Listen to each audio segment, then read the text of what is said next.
کہیں یہ کہتا ہے کہ حضور کو آخری نبی نہ مانو تو اس سے کوئی اسلام پر فرق نہیں پڑتا. لیکن یہ کہنا کہ جو نبی کو آخری نبی نہیں مانتا وہ مسلمان تو نہیں ہو سکتا. کسی کو آپ آگے بالکل نہیں. جی نہیں. کہیں کہتا ہے اللہ میری اس طرح تربیت کر رہا ہے جیسے نبی کی تربیت ہوتی ہے. نعوذ باللہ من ذالک.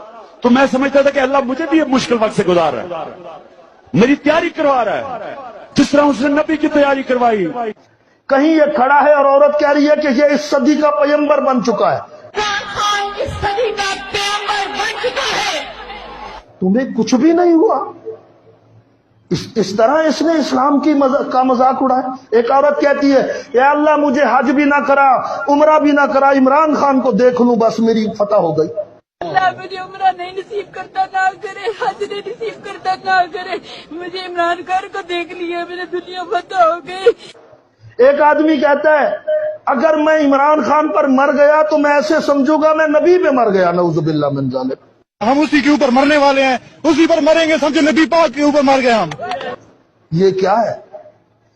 ہم علماء بات کرتے رہے لیکن کوئی ٹس سے مس نہیں ہوا. ہم نے کہا یہ اسلام دشمن ٹولہ ہے، سیاسی ٹولہ نہیں. یہ وطن دشمن ٹولہ ہے، سیاسی ٹولہ نہیں ہے یہ. لیکن کسی نے نہیں مانا. لیکن آج مان گئے. 6,000 کروڑ کا ٹیکہ لگا.